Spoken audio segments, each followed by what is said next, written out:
हाय बच्चों, आप कैसे हो। आपके सामने मैं आज आधुनिक युग का वीडियो लेके उपस्थित हूँ। देखते हैं हम लोग के आधुनिक युग में जो इम्पोर्टेंट टॉपिक है उस पर कैसे प्रश्न बनते हैं और चलिए उस पर चर्चा होती है। पिछले वीडियो में हमने पढ़ाया था आपको कि रीतिकाल का विभाजन और उसका समय तथा उसका नामकरण। आइए इसको देखते हैं कि आधुनिक काल को कितने भागों में बांटा गया तथा आधुनिक काल के मुख्य कवि कौन कौन से आते हैं। आइए हम लोग देखते हैं। तो सबसे पहले आप देखते हैं कि आधुनिक जो काल है उसका विभाजन 4 भागों में किया गया। पहला भारतीय युग, दूसरा द्विवेदी युग, तीसरा छायावादी युग और चौथा छायावादोत्तर युग। उस चारों का समय देखते हैं हम लोग 1850 से 1900, 1900 से 1920, 1900 अब इसको देखते हैं 1920 हुआ, लेकिन जो छायावादी युग है उसकी शुरुआत द्विवेदी युग में हो चुकी थी। इसलिए इसका जो समय है 1920 नहीं बल्कि 1918 से ही शुरू हो जाता है, 1918 से 1936 और आगे छायावादोत्तर युग है 1936 से आगे। वेरी इंपॉर्टेंट क्वेश्चन यही बनता है। देखिए कैसे प्रश्न बनते हैं। तो ये हर बार परीक्षाओं में पूछा गया है, हर बार लगातार। क्यों? क्योंकि इसका समय देखिए 1918 से 1936 माना गया। अब क्यों प्रश्न बनता है? क्योंकि आप डायरेक्ट कह देते हो याद है द्विवेदी युग 1920, तो 1920 से आगे 19 छायावादी युग हो जाएगा, लेकिन नहीं, हमने कहा ना कि छायावादी युग की जो शुरुआत थी उसका आरंभ जो है उसका बीज द्विवेदी काल में पड़ चुका था। यानी द्विवेदी काल 2 साल तक चला, छायावाद वहीं से ही यानी ये 2020 1920 है तो ये 1918 में ही शुरू हो चुका था। तो इसलिए क्या है 1918 से इसका समय 1936 है और इसीलिए हम लोग भूल जाते हैं। तो ये क्या हो जाता है इम्पॉर्टेंट, वेरी इंपॉर्टेंट। कई बार लगातार परीक्षाओं यदि इन चारों में समय पूछा जाता है तो सबसे पहले इसका छायावादी युग यानी इसकी शुरुआत यही से 2 साल पहले द्विवेदी काल में हो चुकी थी, इसलिए इसका समय 1918 से 1936। फिर 1936 से जो आगे है वो छायावादोत्तर यानी छायावादी के युग के बाद का काल, और इसे भी अनेक कवियों ने अपने अपने अनुसार विभाजित किया है। लेकिन जो इसका मुख्य विभाजन है वो 3 भागों में है, प्रगतिवाद, प्रयोगवाद और नई कविता। अब इसका समय भी विभाजित किया गया है। आइए देखते हैं। जैसे प्रगतिवादी का समय 1918, देखिए ध्यान दीजिए 1918 से 1936 माना गया, तो 1936 को क्या किया गया 3 भागों में बांट दिया गया। अब कौन? प्रगतिवाद 1936 से 1943 तक था। और प्रगतिवाद के बाद कौन सा दूसरा काल आया? प्रयोगवाद, जो कि ये प्रयोगवाद क्या है वेरी इंपॉर्टेंट, क्या है वेरी इंपॉर्टेंट क्वेश्चन है। प्रयोगवाद का समय ये भी बहुत इंपॉर्टेंट है, आप जानते रहिए। समय पूछा जाता है तो कब 1943 से शुरू होता है। प्रयोगवाद कब से शुरू होता है ऐसे पूछते हैं तो 1943 से, और प्रथम तार सप्तक 1943 में ही क्या हुआ तार सप्तक, प्रथम तार सप्तक कहते हैं लेकिन लिखते हैं तार सप्तक। यहीं पर क्या हुआ तार सप्तक प्रकाशित हुआ, यहीं पर तार सप्तक प्रकाशित हुआ कब 1943 में, 1943 में तार सप्तक का प्रकाशन माना गया है। अब देखिए हम लोग देखते हैं फिर नई कविता 1954, वेरी इंपॉर्टेंट, ये भी पूछा जाता है कि नई कविता का समय तो 1954 से आगे। आइए हम लोग देखते हैं कि भारतीय युग। अब भारतीय युग जो है उसका समय हम लोग देखते हैं बेटा कि भारतीय युग का जो समय है वो देखा आपने 1918 से 1936, यानी भारतीय जी के जन्म से ही उनका समय माना गया, वहीं से ही उसके समय को मान लिया गया। वैसे तो भारतीय जी 9 सितंबर 1950 में उनका जन्म हुआ और 11 जनवरी 1985 में उनकी डेथ हो गई, लेकिन 85 के बाद भी ये 90 तक भारतीय युग ही चला। उनकी मृत्यु के बाद भी ये बहुत कम समय तक भारतीय जी जिंदा रहे। आइए मुख्य कवियों को हम एक नज़र देखते हैं कि इन चारों कालों के मुख्य कवि कौन कौन से हैं। वैसे तो बहुत सारे कवि हैं लेकिन इन जो आपके सामने रखे हूँ वो मुख्य कवियों को रखी हूँ कि आसानी से आप उनको बचपन से ही पढ़ते चले आ रहे हैं, इसलिए आसानी से आपको तैयार हो जाए। तो आइए हम देखते हैं सबसे पहले हम लोग देखते हैं भारतीय युग। अब भारतीय युग का समय आपने देखा, अब मुख्य कवि पर हम लोग चलते हैं। तो सबसे पहले तो हम देखते हैं भारतीय युग का, तो आप लोग भूल जाते हैं कि भारतीय युग के कवि पूछ रहे हैं, मतलब भारतीय जी को आप बाहर कर देते हैं, तो नहीं, उनको लेकर सबसे पहले तो यही कि एक तो हो गए भारतीय जी, दूसरे प्रताप नारायण मिश्र, और तीसरे ठाकुर जगमोहन सिंह, चौथे कवि कौन से हो गए, अंबिका दत्त व्यास, फिर पांचवें राधा कृष्ण दास, छठवें बद्री नारायण चौधरी। ये 6 कवियों को हमने रखा है जो आसानी से आपको तैयार भी हो जाए, और इन्हें कहीं ना कहीं आप बचपन से ही 6th क्लास से ही पढ़ते चले आ रहे हैं। भारतेंदु जी, भारतेंद्र और प्रताप नारायण मिश्र दूसरे, तीसरे कौन, ठाकुर जगमोहन सिंह, चौथे अंबिका दत्त व्यास, और पांचवें राधा कृष्ण दास, और छठवें बद्री नारायण चौधरी। ये तो हुए भारतीय युग के कवि और उनका समय।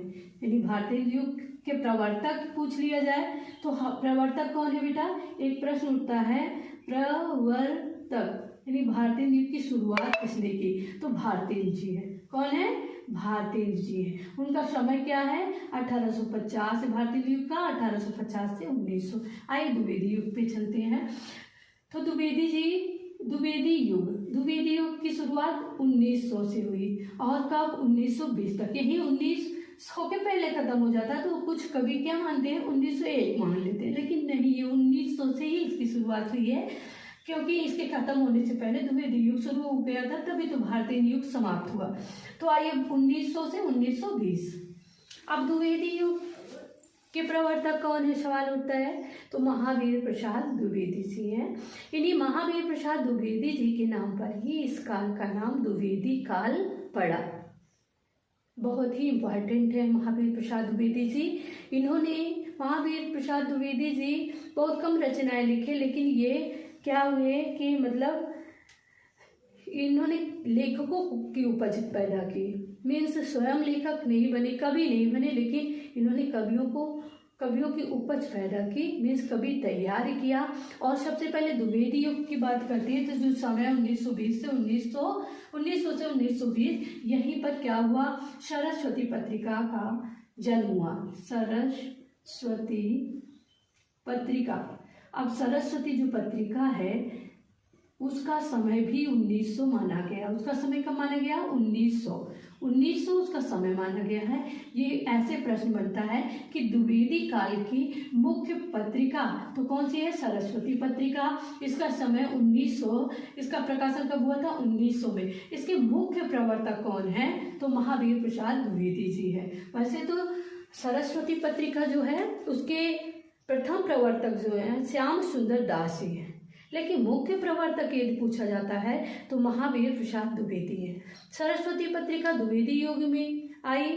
सरस्वती पत्रिका का समय 1900 और द्विवेदी युग का समय भी कब रहा, 1900। अब प्रथम संपादक प्रश्न उठता है तो श्याम सुंदर दास, लेकिन यदि मुख्य संपादक तो महावीर प्रसाद द्विवेदी। अब महावीर प्रसाद द्विवेदी कब से सरस्वती पत्रिका का कार्यभार संभाला, प्रश्न उठता है, तो 1903 से 1920 तक रहे। कब तक रहे, 1903 से 1920 तक। इसलिए लंबे कार्यकाल में, और इनके समय में जो कविताएं अधिकतर छपती थी वो सरस्वती पत्रिका में ही छपती थी। इसलिए वेरी इंपॉर्टेंट है, ये पूछा गया कई बार कि द्विवेदी युग की सबसे महत्वपूर्ण पत्रिका कौन सी है, तो सरस्वती पत्रिका है। आप हमेशा ध्यान रखिएगा।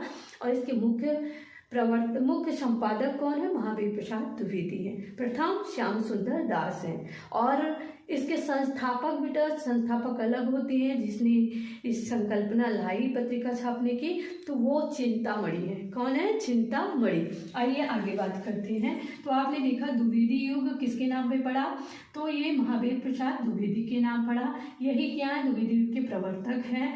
और अन्य कवियों के हम देखते हैं, अन्य कवि हैं अयोध्या सिंह उपाध्याय, जिनका उपनाम है हरिऔध।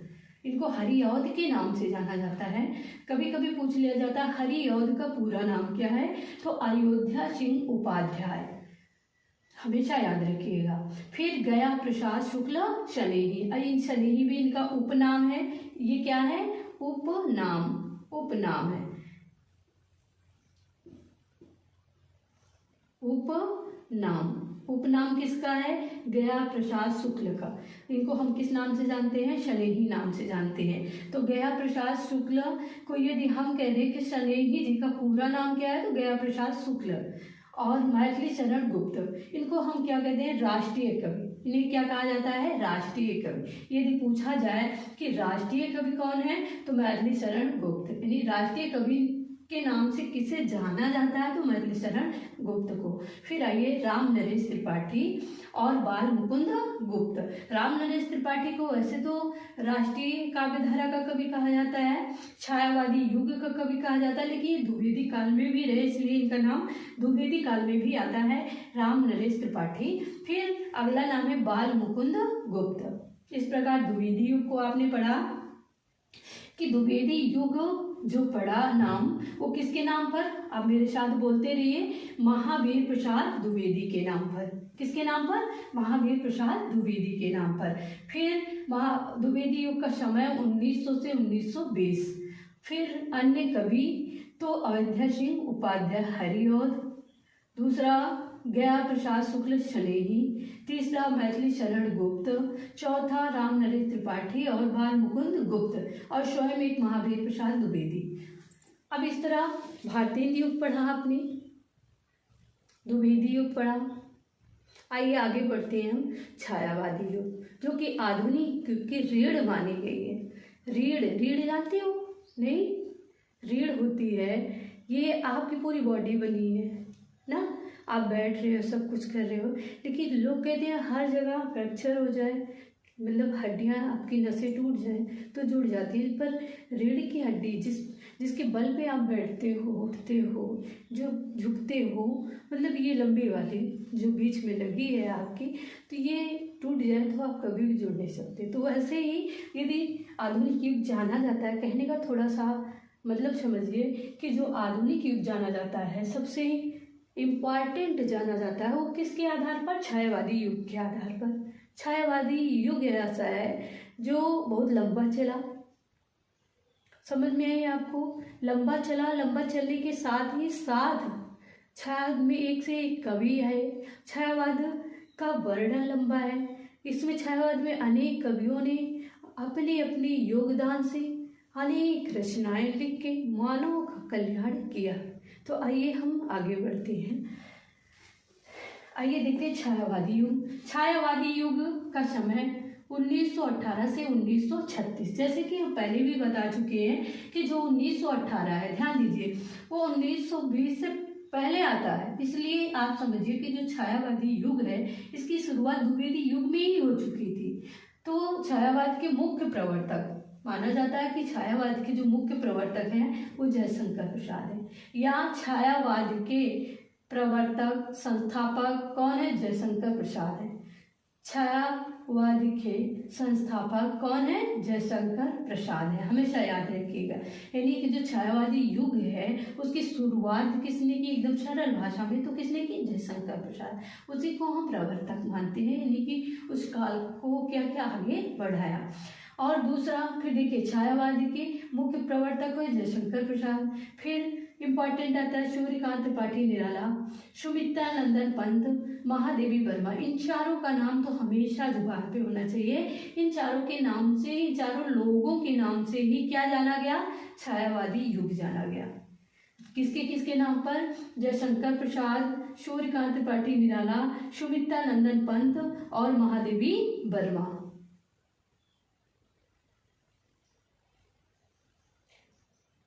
रामकुमार वर्मा और उदय शंकर भट्ट।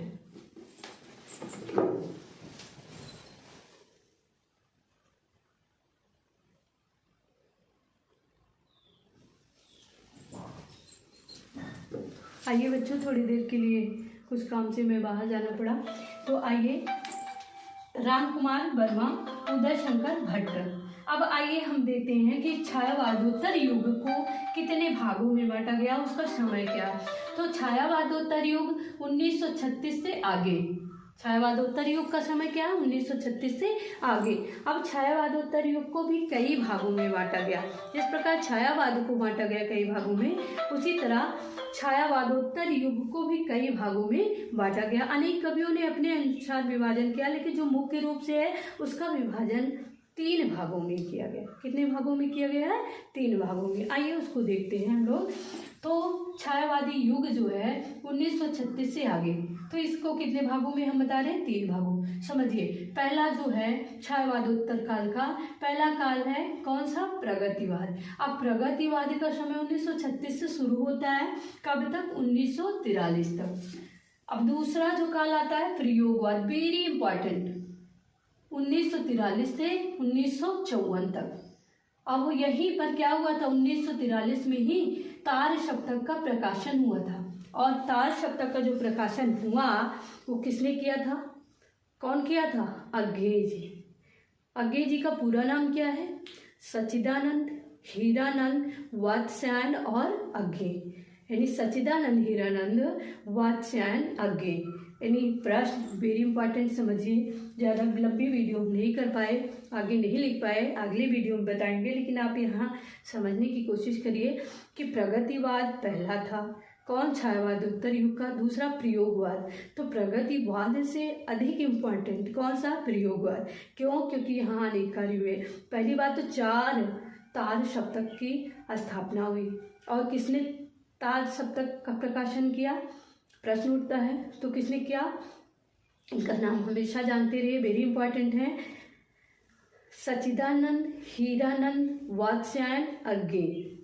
और अज्ञेय जी जो तार सप्तक का प्रकाशन शुरू किया, सबसे पहला तार सप्तक आया तो 1943, फिर 1951 दूसरा, फिर तीसरा तार सप्तक 1959 1959, और तीसरा यानी 3 हो गया 1943, 1951, 1959।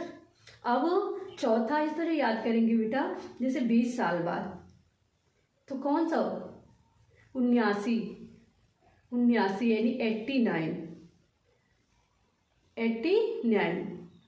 1979 में। इस प्रकार 4 तार सप्तक याद रखिएगा, 1943, 1951, 1953 और 1979।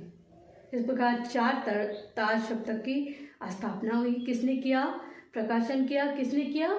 सच्चिदानंद हीरानंद वात्स्यायन अज्ञेय जी ने किया।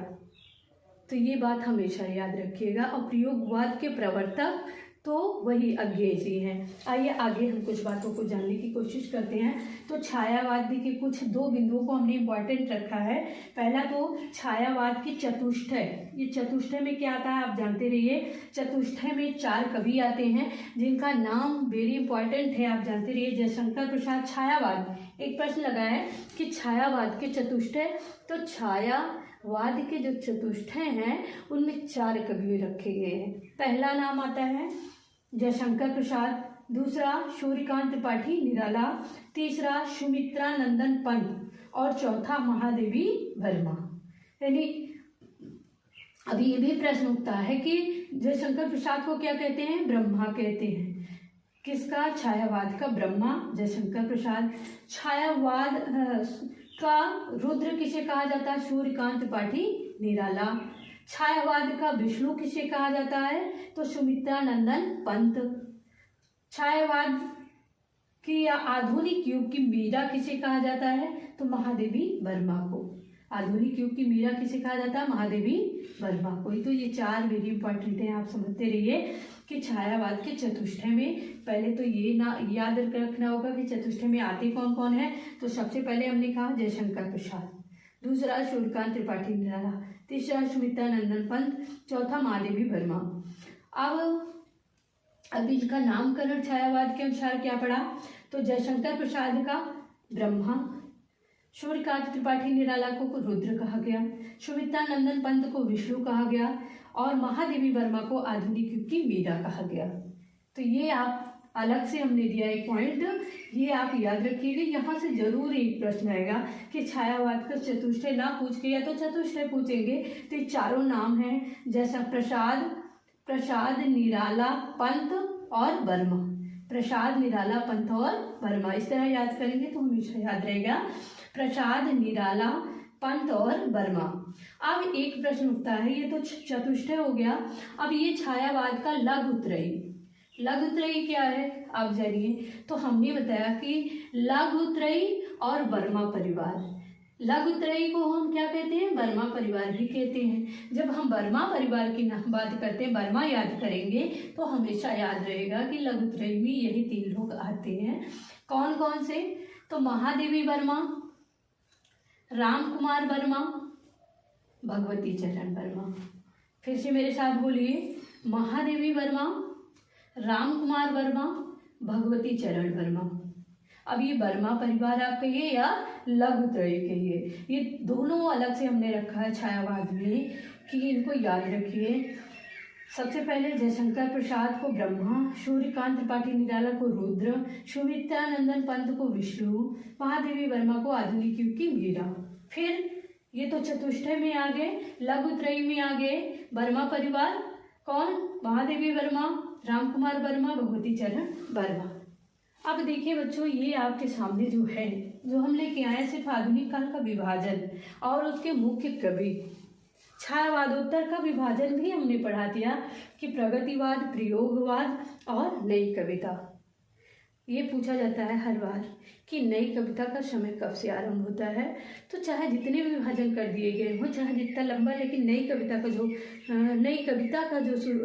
की जो शुरुआत हुई है 1954 में ही हुई है। तो इसका समय यही है कि 1954। फिर ये जो आपका प्रयोगवाद आता है, ये भी वेरी इंपॉर्टेंट है। इसकी शुरुआत 1943, कब तक? 1954। क्यों? क्योंकि 1954 के बाद नई कविता प्रारंभ हो चुकी थी। और ये भी जानना होगा कि प्रयोगवाद के प्रवर्तक कौन है। तो प्रयोगवाद के प्रवर्तक भी कई बार पूछा गया परीक्षाओं में, सच्चिदानंद, हीरानंद, वात्स्यायन, अज्ञेय जी हैं। इसका समय कब होता है? तो 1943 से 1954 तक। और तार सप्तक की स्थापना कब हुई? तार सप्तक की पूछ रहा, द्वितीय, तृतीय, चतुर्थ नहीं, बल्कि तार सप्तक। हमने कहा ना कि पहला तार सप्तक है, उसका नाम पहला नहीं होगा, सिर्फ तार सप्तक होगा। तो तार सप्तक का जो प्रकाशन है 1943 में हुआ। फिर इसके बाद जब पूछेगा तो द्वितीय तार सप्तक 1951, तृतीय तार सप्तक हमने भी बताया 8 साल बाद, कब? 1962। फिर चतुर्थ तार सप्तक हमने बताया, चतुर्थ जो तार सप्तक है उसका प्रकाशन कब हुआ था? 20 साल बाद, 1989।